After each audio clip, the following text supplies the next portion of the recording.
Welcome to Cardboard Conjecture.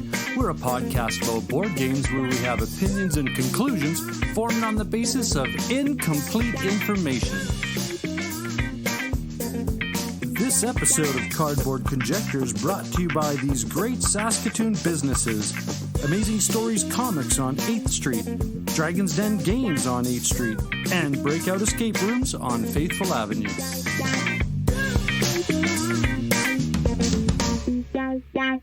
Hey there, how's it going, eh? This is What You've Been Playing Wednesday, and this is a special weekly episode where us content creators come together and let you know what we've been playing recently.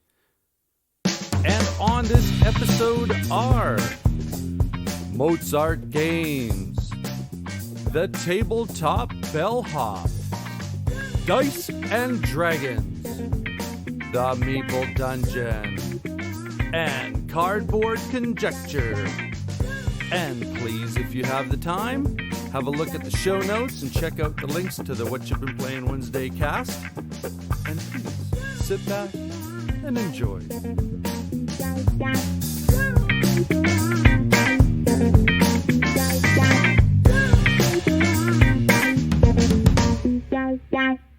Hello everybody, my name is Chris Morris from Mozart Games, and I am back with Cardboard Conjecture to talk about What You've Been Playing Wednesday.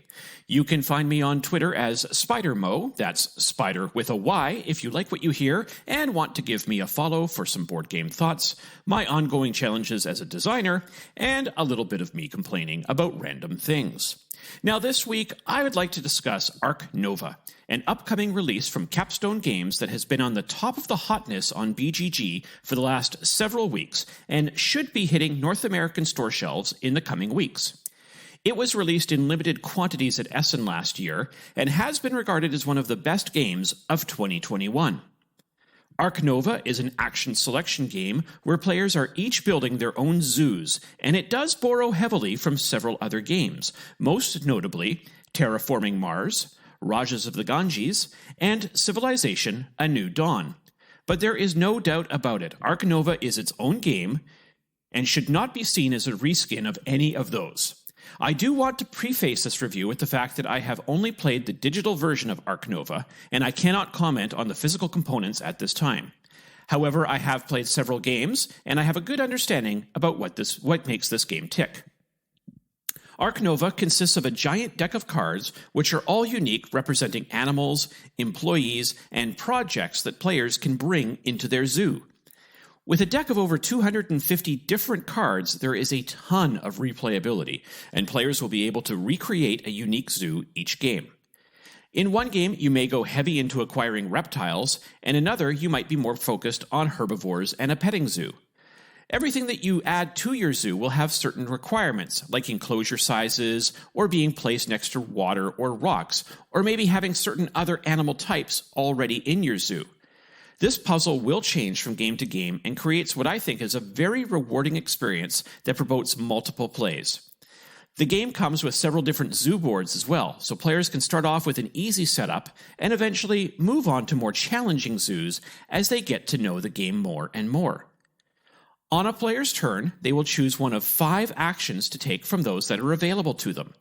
This part of the game is much like Civilization: A New Dawn, as the action cards will be placed in front of a player with strengths from 1 to 5, with cards that are in slot 5 being more powerful, providing more rewards or abilities. Once a card is used, it is slid down to the number 1 spot, making all the other cards more powerful. This basically means that you need to rest a certain action for a few turns before you can get the most out of it again. This mechanic is very cool, and it promotes players doing a variety of actions throughout the game instead of focusing on one. A player can also choose not to activate a certain card, but move it down to the number 1 spot and take a token that they can use later on to boost another action card. The 5 actions allow players to either add new animals to their zoo, build new enclosures to place those animals, draw additional cards to their hand, giving them more options, add sponsors to their tableau, giving them new abilities, or take an association action that allows you to partner with other zoos or universities or contribute to conservation projects that have been played. Each action card can also be upgraded throughout the game, providing players with more bonuses or abilities, but players can only upgrade 4 out of the 5 cards at most, so in each game players will need to be selective about which options they choose. Each time an animal is added to a zoo, players will move a marker up an appeal track that provides them income throughout the game as people come to visit your zoo. Some animals may also increase your reputation that allows you to gain specific bonuses, and it also allows you to access cards that are in a central market when you are drawing cards.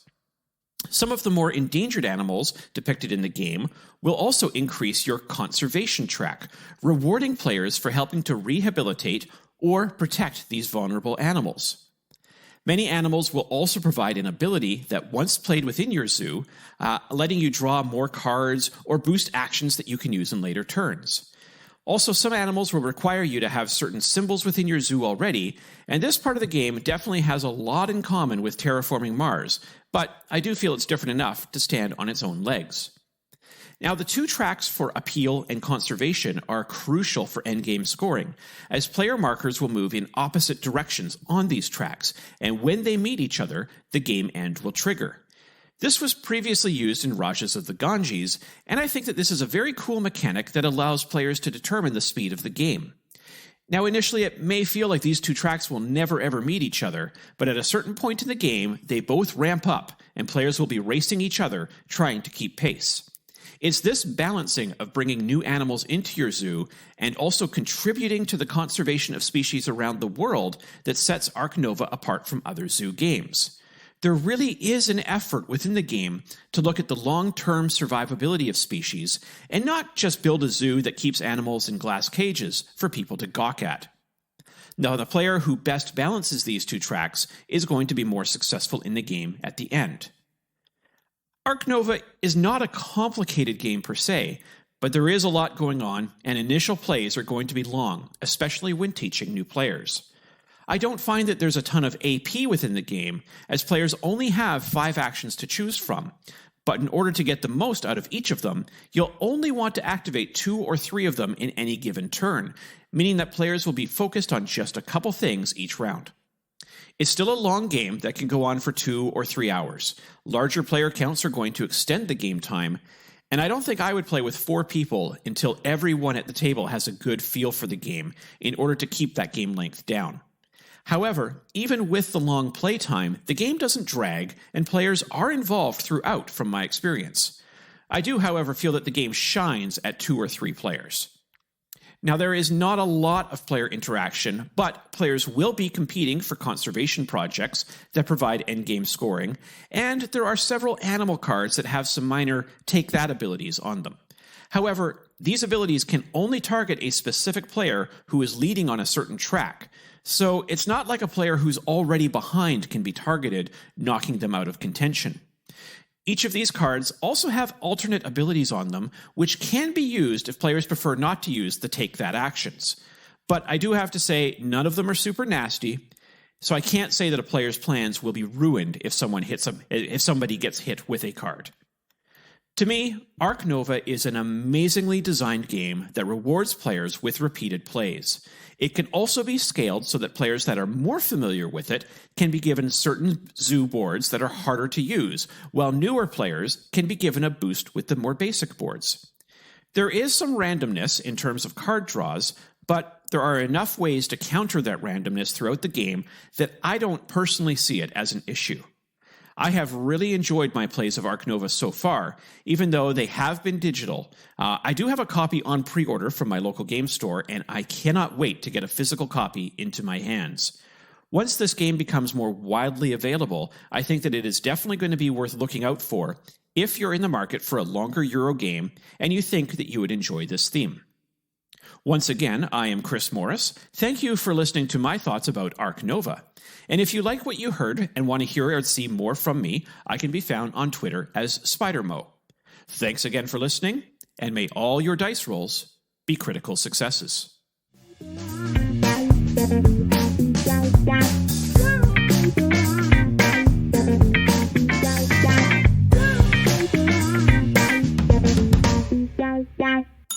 Hello and welcome to the Tabletop Bellhop segment of What You've Been Playing Wednesday.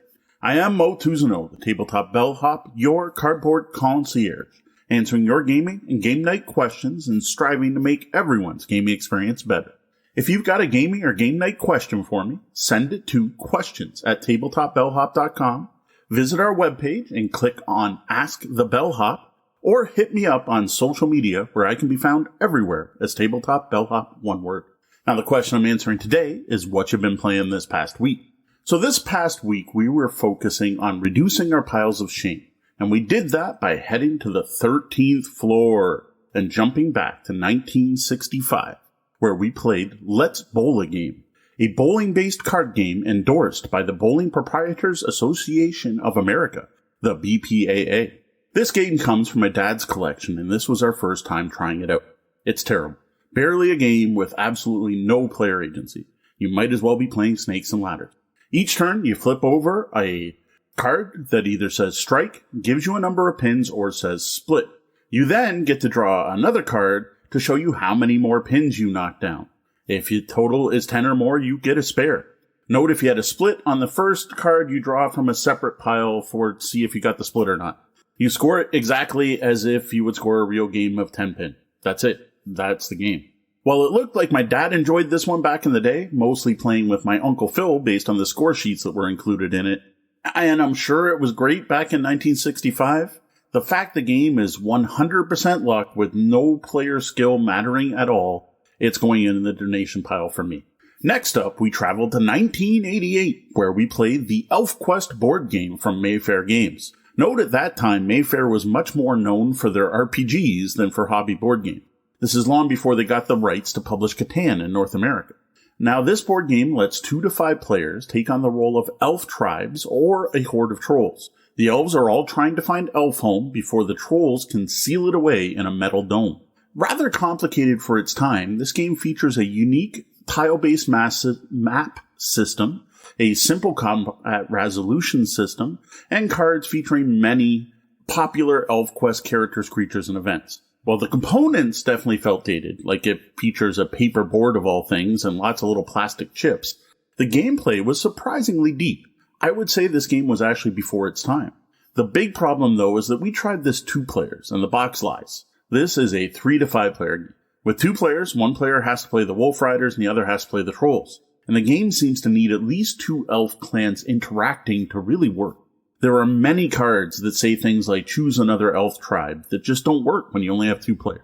There were also a few rule ambiguities that came up, while one that seemed to be a loophole where the troll player could just put the elves in a no-win situation.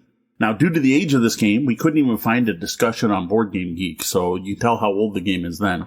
Overall, though, it was better than expected, but didn't wow either of us.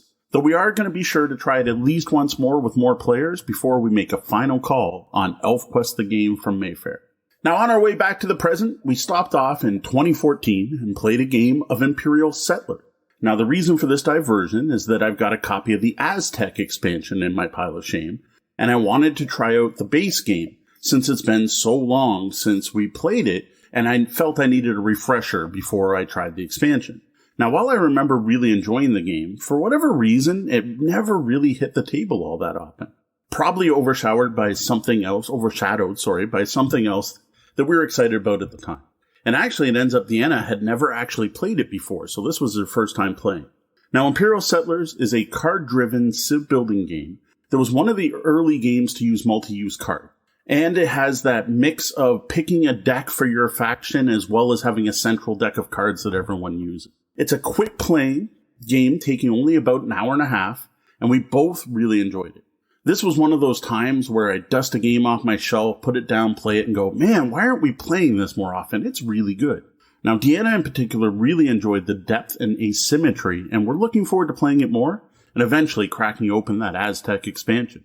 Finally, back in the present, we tried out Chronicles of Avel with my youngest daughter.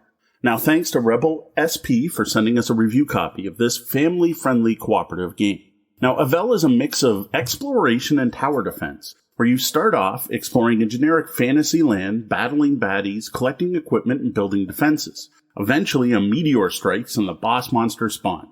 Then every turn, every monster on the map, including that big bad, moves closer towards the castle. If any reach the castle, you lose, and if you defeat all the monsters, you win. We all ended up loving the look and design of this game as well as the fluff. Now, my youngest loved the fact there was a separate book with descriptions of all the bad guys and took great joy in reading off each entry when a new monster showed up. Now, combat is simple and uses custom dice. The actions are simple to learn, and there's no actual reading required to play, which makes this one great for kids of all ages. Even with that, though, there's enough depth and difficulty here to keep adults engaged as well. The highlight, though, is a unique equipment system that has you reaching into a bag and pulling out what you find after a battle. There's a chant you say that gives you about 5 seconds to pick what you want to pull, and while each item in the bag has a unique shape, so you can feel around and try to find exactly what you're looking for, be it a helmet, a weapon, a shield, or a potion. Now, the shapes are similar enough, though, that sometimes even the adults pulled something unexpected that they weren't hoping for. Now, we played our first game on easy, and it was close. We won, but the boss monster was basically at the gates, and had we not defeated it on our last turn, we would have lost the game. So the tension was definitely there, and it's great to see there are increased difficulty levels that can ramp that up so it's not too easy. Now, Rebel SP also sent me some promo items and the expansion for this, and I think next game we're going to try to throw all that stuff in. Now, most of this added new equipment types to the bag, like boots and some new gems, some new tiles to explore, new monsters, and rules for familiars. Well, that's it for the games I've been playing lately. All games from my pile of shame, something I'm looking to reduce this year in 2022. I look forward to listening to what the other contributors had to share on What You've Been Playing Wednesday. Before I go, a reminder to visit tabletopbellhop.com. Join us on Wednesdays on Twitch at 9 p.m. Eastern, where we record the Tabletop Bellhop Gaming Podcast, which you can find on your podcatcher of choice if you can't join us live. And I also welcome you to join us 1 p.m. Sundays on YouTube for brunch. For the Tabletop Bellhop Gaming Podcast, I am Moe T, the Tabletop Bellhop. Good day, and game on.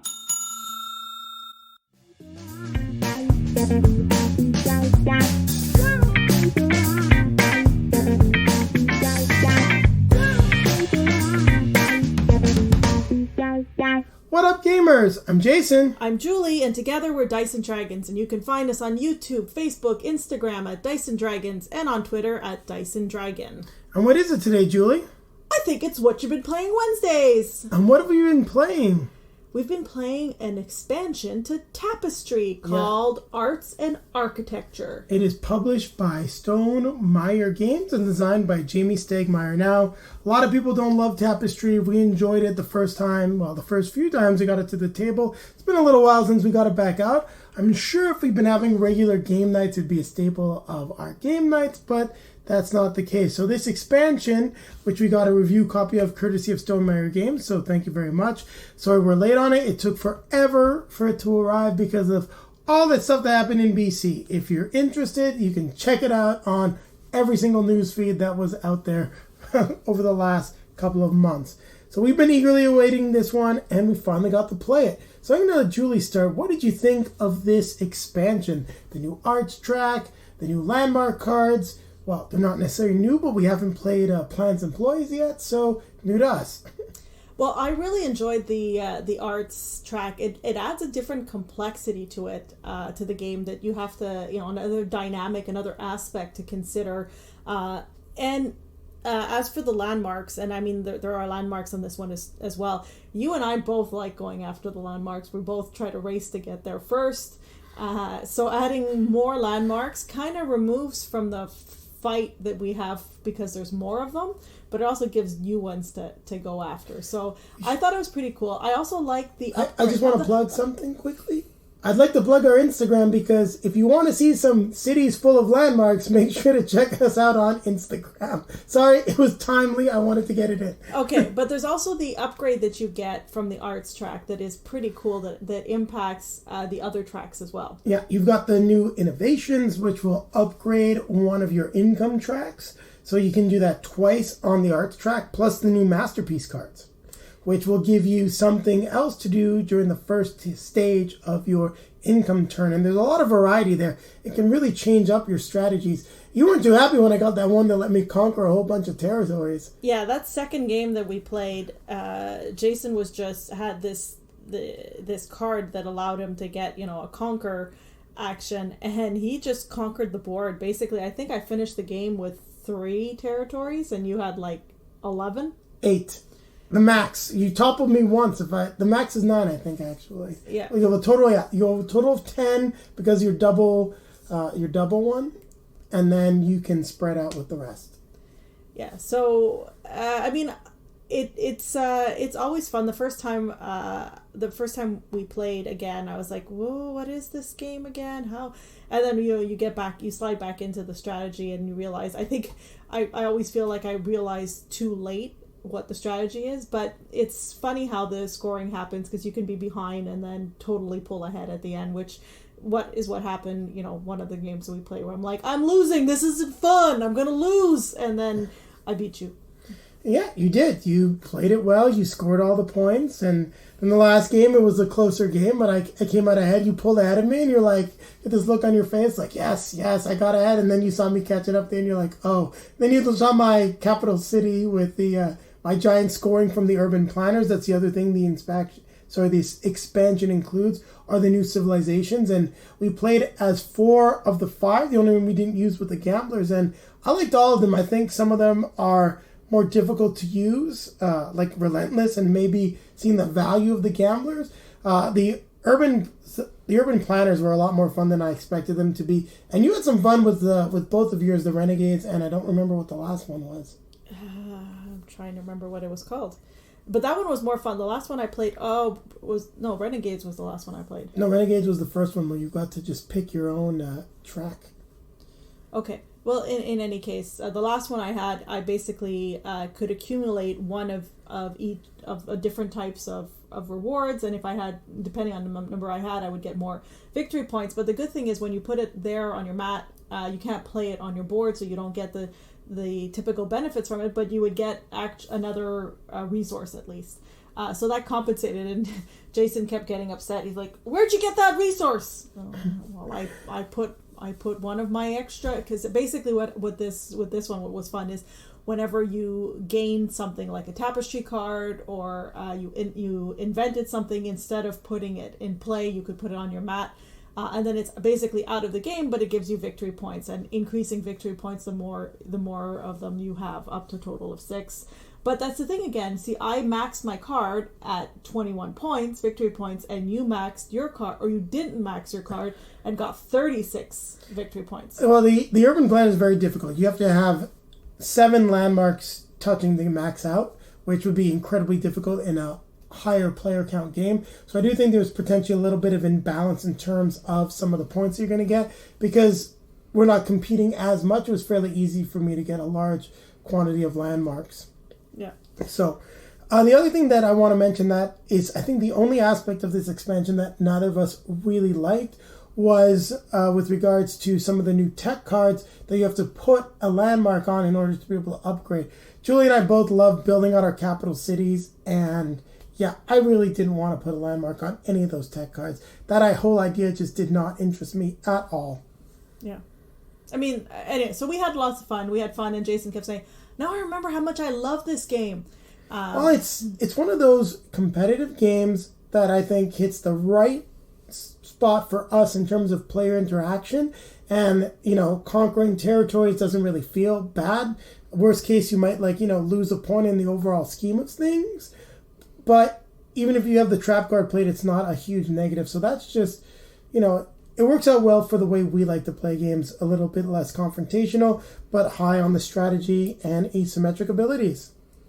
Yeah, so I think that's all we have to say about the game. You can check out our review that will be coming out tomorrow. Yeah, and we're going to remind everyone to keep playing games.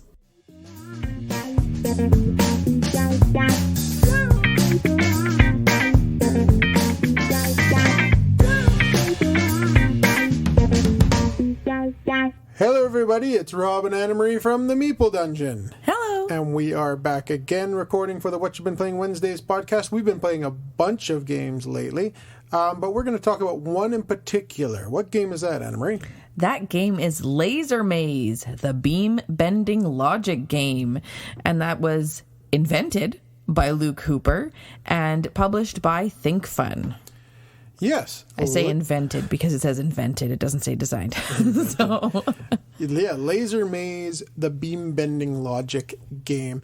This one was given to us from a friend from work, my coworker named George, that had this at his house, and he gave me a bag full of games. This is one of them that he wanted me to try. yeah. And it is super interesting. Yeah, definitely. It's more of like less a game, more of a almost science experiment. Well, it's logic, right? The logic game, yeah. Where you're just kind of trying to like use logic to get your answer. And so what are we talking about here?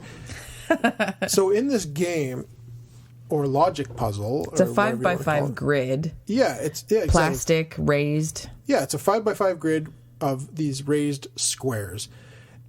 On this grid, you're going to be placing these different pieces that have mirrors on them and passageways and hoops and things and you're going to be placing a laser, like a real laser. A legit laser. Yeah, onto the board. And your whole goal is to fulfill these cards. So you're going to have a card, and these rank from like beginner all the way to like expert. Yeah. And there's like 5 different levels of this. And so you're going to take a card, and it's going to tell you that you have to place this piece there, this piece there, this piece there on the board, and that this piece in particular, maybe in the top left corner, is your target.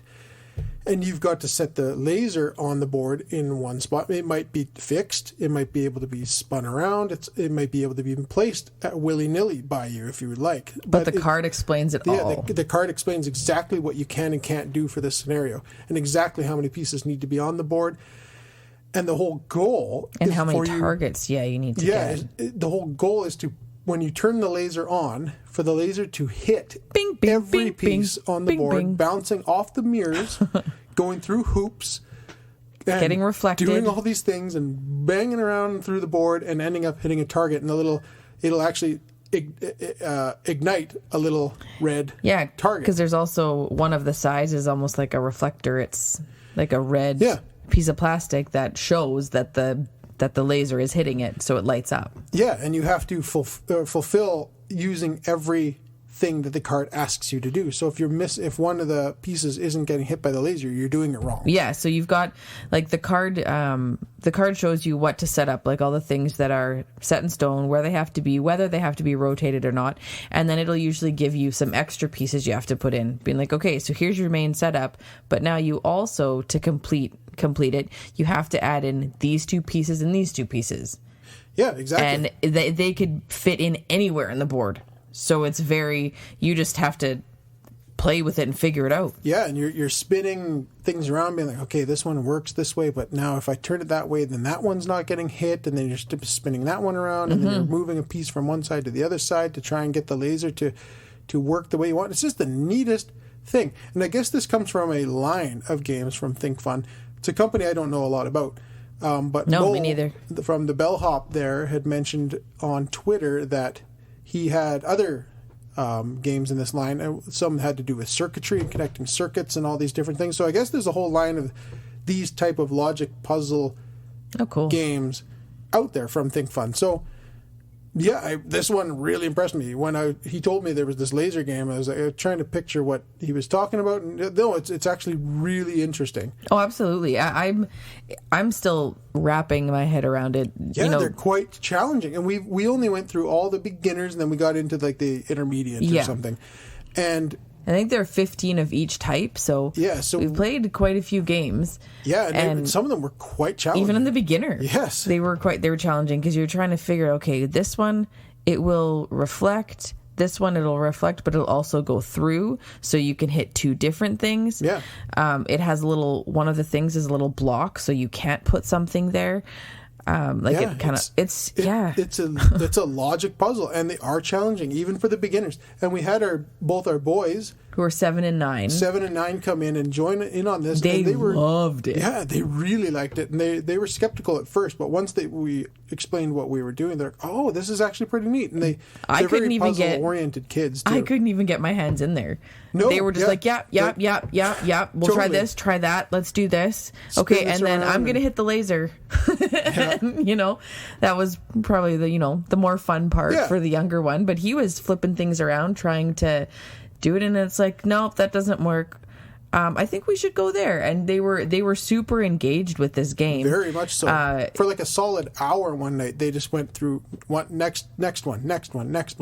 And what's cool about this is that there's no real winning and losing. It's just either figure it out. So you just keep playing it until you don't want to do it anymore. And it's one of those where I could go back and play all the beginner ones again, and the ones that we've done, I wouldn't remember what they are.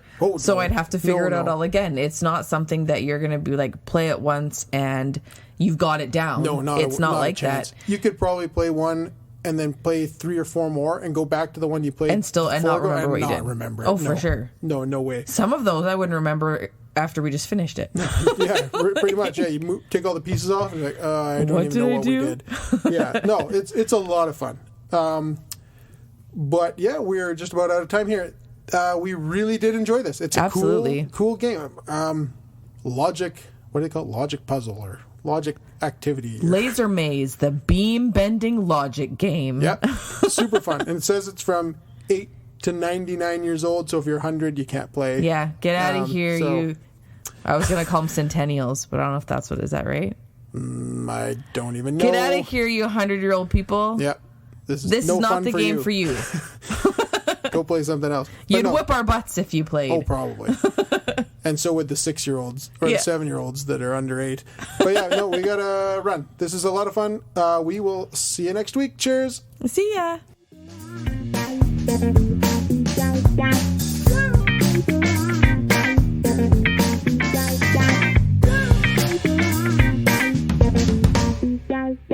Hi there, it's Norm from Cardboard Conjecture and Bridge City Board Gamers here in Saskatoon. And as always, let's start off with some Bridge City Board Gamers community and see what they have been playing. So what you been playing, community? Well, let's start off with Eli. One game of Beyond the Sun. I have yet to play that. I want to play that. I think it's on Board Game Arena. So that's an easy way to go have a look at it. Jonathan, Orleans and Sumner Wars 2nd Edition. Orleans, the bag builder. I think that was my first exposure to what this idea of a kind of bag builder or cup builder or whatever builder of that nature. And it's awesome. And it has solo play, so yeah, I played that one. I'm going to have to get that one out again. Ryan here has, let's see, he's got his board game stats insights, and let's have a look. Lately, Gloomhaven, Jaws of the Lion, Abandon All Artichokes, Pokemon trading card game, King of Tokyo, Splendor, Animal Upon Animal, Draftosaurus, and Terra Mystica. Talk about a breadth of games, all the way from Haba to Terra Mystica. So, yeah. And, of course, I mean, those are all fantastic games to have played. Yay! Jayson, just Welcome to the Moon for us, which is the new... Welcome to is that flip and write, kind of roll and write thing about starting your neighborhood. And this time they came out with one, Welcome to the Moon. I'm very curious, very curious. Most likely, it'll be very, what a good system they've created with that flip and write. Scott, I have a bunch to catch up on, having missed the post in the last few weeks. So, let's see. Started a regular weekly virtual D&D evening. Yay! Well done. Awesome collaborative storytelling. I love it. Using Roll20, that's a great platform. We're playing through the Dragons of Icespire Peak campaign, which is, I believe that's from the Essentials edition, box set. Both, if you're just starting into it, the starter box set and the Essentials Edition box set are both fantastic campaigns to get started in. They provide you the dice, they provide you the books and the information that you need, and I think that there's some pre-generated characters for you to just get going. So if you're interested, those are two very great ways to get into it. And there's much more here.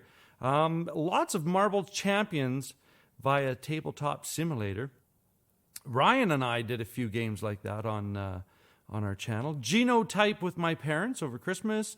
Several plays of Azul Async via BGA. Some Asyncs, Castles of Burgundy, also on BGA. As well as individual plays of Bidoku, Ride the Rails, and A Feast for Odin on various platforms. A Feast for Odin.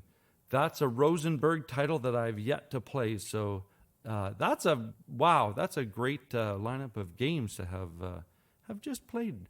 Hands, always contributing. Awesome. Terraforming Mars, yes. Corrosion. I've heard so much about Corrosion. I want to hear some info about it. Barrage, another game that I've yet to play, and I love the art style. I love the theme of it.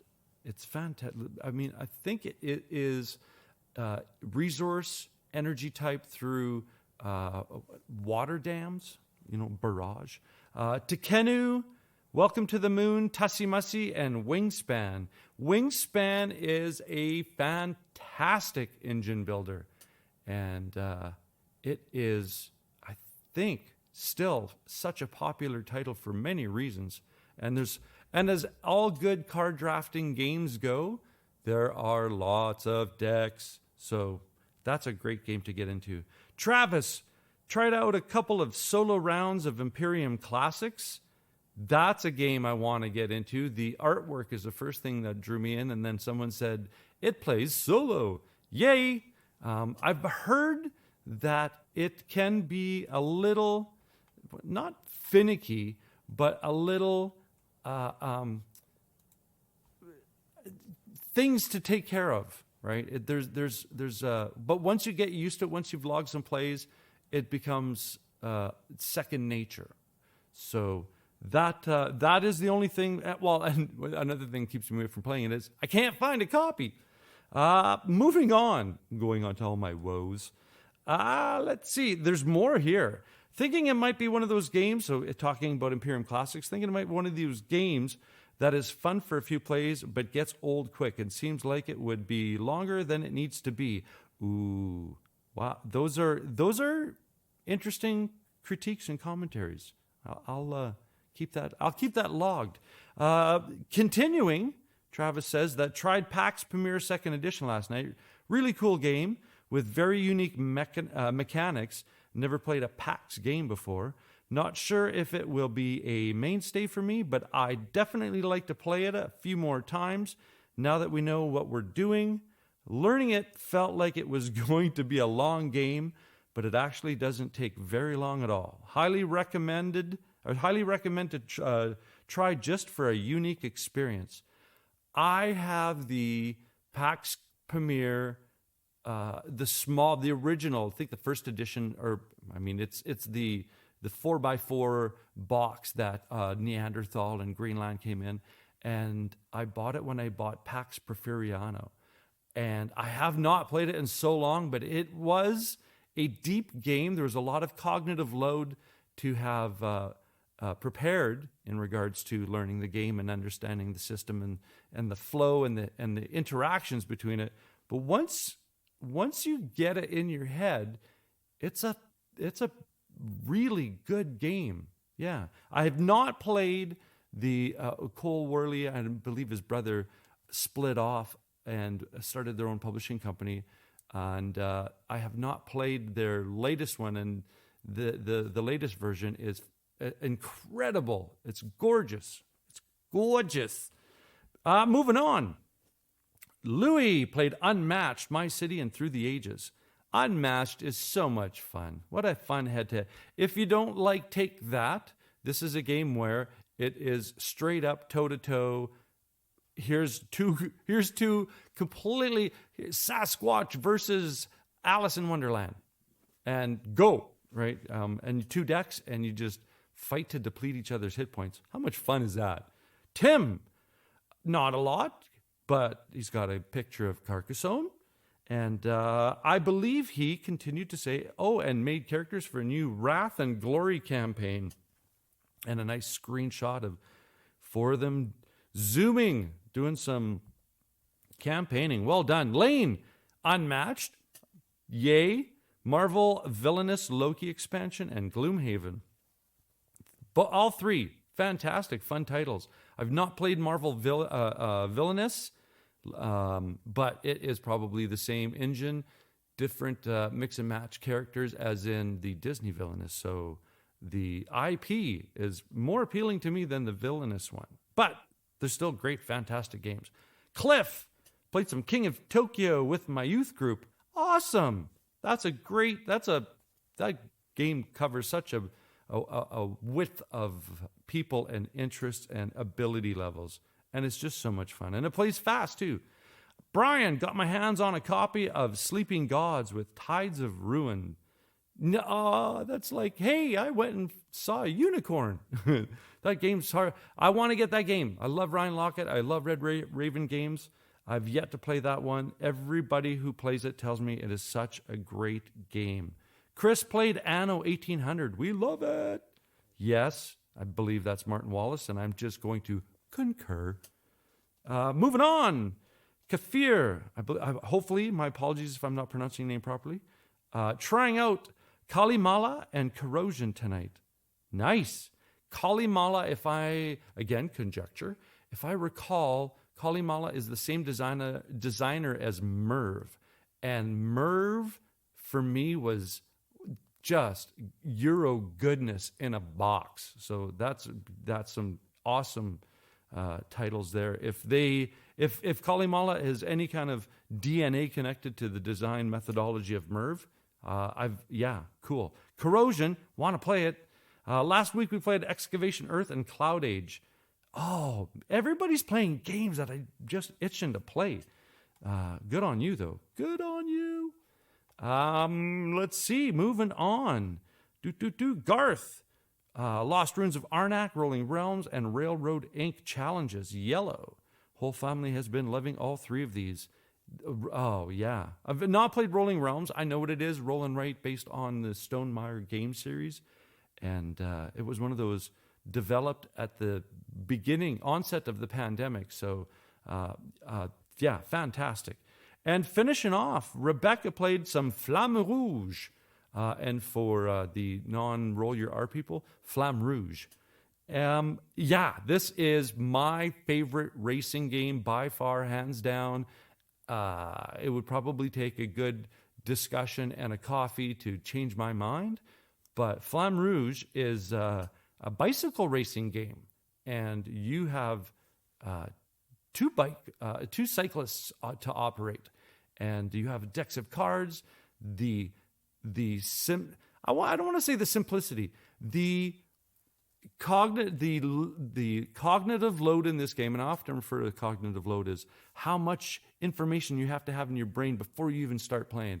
This game is so streamlined in regards to the rules connected to the gameplay that, 10 seconds and you're up and playing. That's how wonderful this game is. And in the beginning you think, oh, well, there's not much to this game.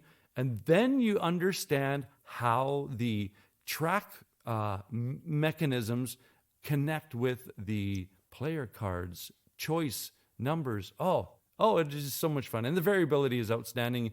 And I think you could get, I downloaded it and printed the cards.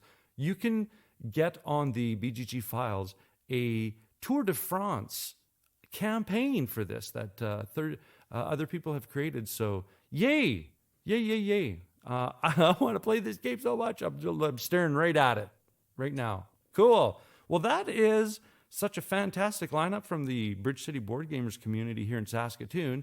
Myself, I have had the opportunity to play, again, I should just Google this to how you pronounce this. Genties or Genties. But it is a Spielworks title, and I believe it is also I think it was a TMG. I want to say TMZ. No, that's completely different. A TMG, and TMG has now defunct, gone out of business. So if you see this game, you love the Euro, you love Civ building, yes, zoink, off the shelf. It is, now again, not like this theme has been ever used before, but it is, guess what? It is early civilization, Mediterranean style. And it is the growth and development of, your community group, early civilization. You purchase cards. Now, the cool thing about this one that I really liked, and Ryan was the one who showed me this because he, I think, kickstarted the Deluxified. Now, I've got the retail, and the only version is just chunkier things of the same, components. So there's no missing. I don't know if there's any cards differences, but now the cool thing is on your player board that there's 6 different workers, but here's the cool part is you have just 3 tracks, and the workers on opposite sides of each track. So there's 6 intervals. You can either have on the left side 6 workers of one sort and none of the other, or you can try to balance 4 and 2, like the division of 6. 1, 5, 2, 4. I'm not going to continue to do math. I'm going to fall apart here. No, so that is such an interesting, balanced moving scale in regards to your worker resources. And then, of course, you have the card interplay, and on the board, there's so many choices to make. There's so many different ways of connecting the dots of this game to kickstart some sort of engine. And the other cool thing too is that they connect this idea of time, and on the top of your track, it's this kind of reverse worker placement that you go to places to pick things that you do, but these things that you do that are related to either go get a card from the market or play a card from your hand or train your workers or I think buildings. Okay, so there's all these different, like a good Euro, all these different areas that you can go to. But what is interesting on your player board track is that when you take the varied selection of, let's say I'm going to go and get a card from the market. Well, I have to select, first of all, how much I'm going to pay and the time that it's going to take. This idea of time interval, there's little sand timers that when you take this action and it says, let's say 2 sand timers, well, to the right of that, going down my time available during this round, I drop these sand timers in, and I can either drop 1 in or I can double it up. But at the end of your round, you remove the squares that have single timers in, and if you've doubled up some, then you have, I guess, logged overtime that runs into the next round. So very cool, very cool. And you know what? Here's a call out. Capstone Games, you've been doing such fantastic pickups of games. This title needs to get snagged up and republished in North America because this is a fantastic title. So that's Genties. And I'm going to quickly talk about, because just last night I had a couple more solo games, and this is Tinner's Trail by Alley Cat Games, designed by Martin Wallace. And I'm sorry, off the top of my head, I can't remember who designed the solo AI for this game, but it is great. Now, this is Martin Wallace, so it's going to have some economy. It's going to have, there's going to be some, poverty. For me, Martin Wallace, if there's an economy, I'm going to struggle. Because, no, I'm joking.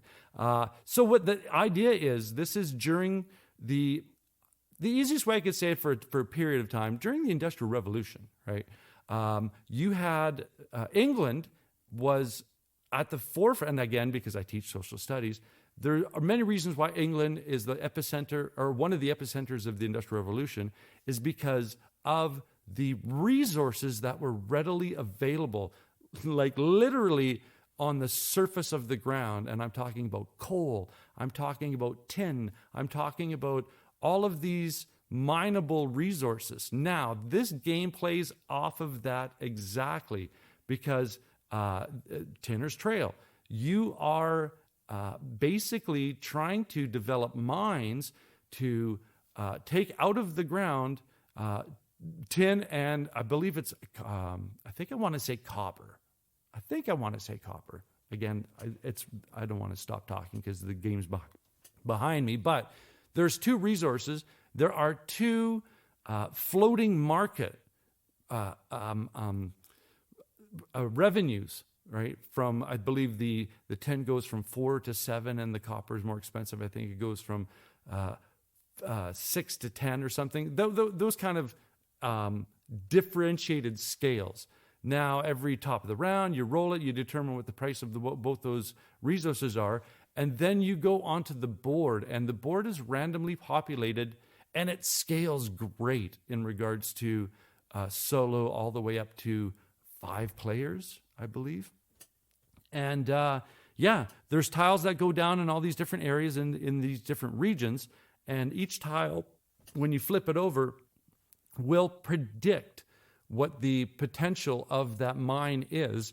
And in conjunction with cards that you play, you can either boost the mining resources or reduce the water. Now, here's the cool part about this game. I'm going to nerd out for a bit about being a social studies teacher.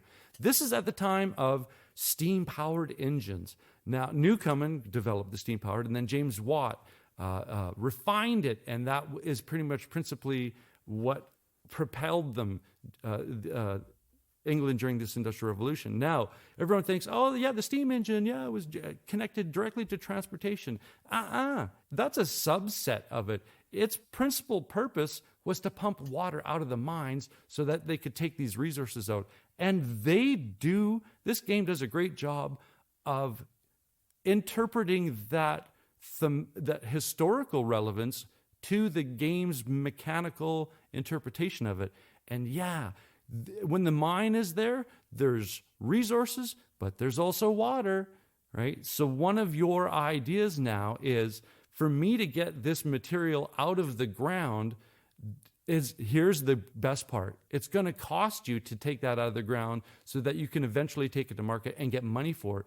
But the cost is dependent upon how much water is in the mine, because it takes more effort, more wages, more resources to draw that mineral out. So you have to find this balance of, I got to take enough water out so that I have enough turns so that I can pull some ore out of the ground, so that at the end of the turn I can get some money for it, so I can buy some shares, because that's how you win the game, is exchanging your money for victory points at the end of every round. This game is so much fun. I can't say enough about it.